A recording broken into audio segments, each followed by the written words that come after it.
humilité et orgueil. Proverbe 11, verset 2. Le mépris suit de près l'orgueil, mais la sagesse se tient auprès des humbles. Auditeurs de Pain Divin, bonjour.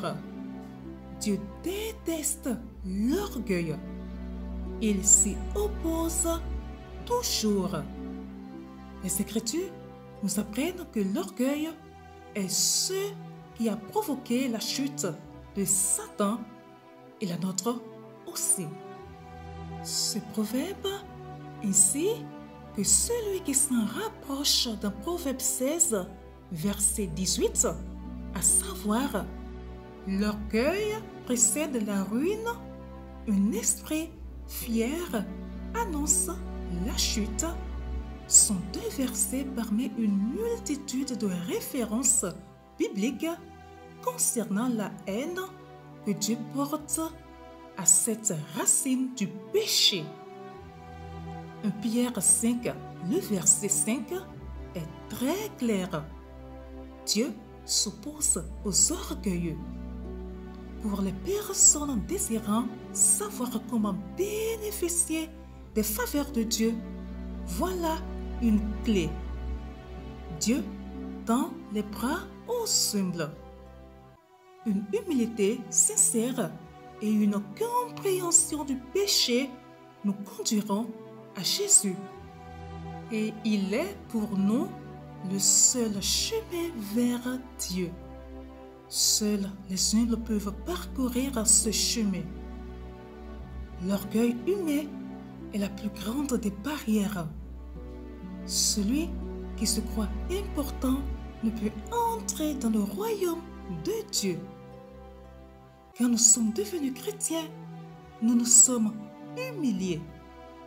Personne ne peut être au bénéfice du sacrifice de Jésus sans comprendre qu'elle en a besoin.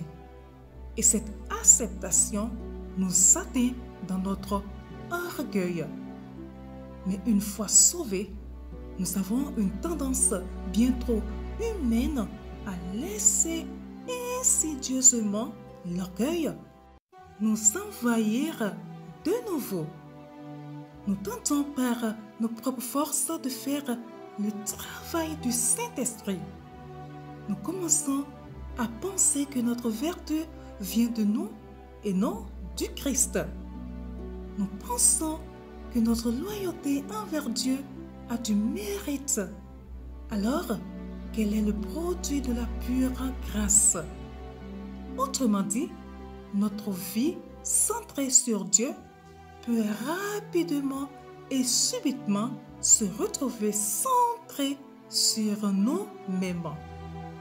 À ce moment-là, notre orgueil devra être de nouveau brisé.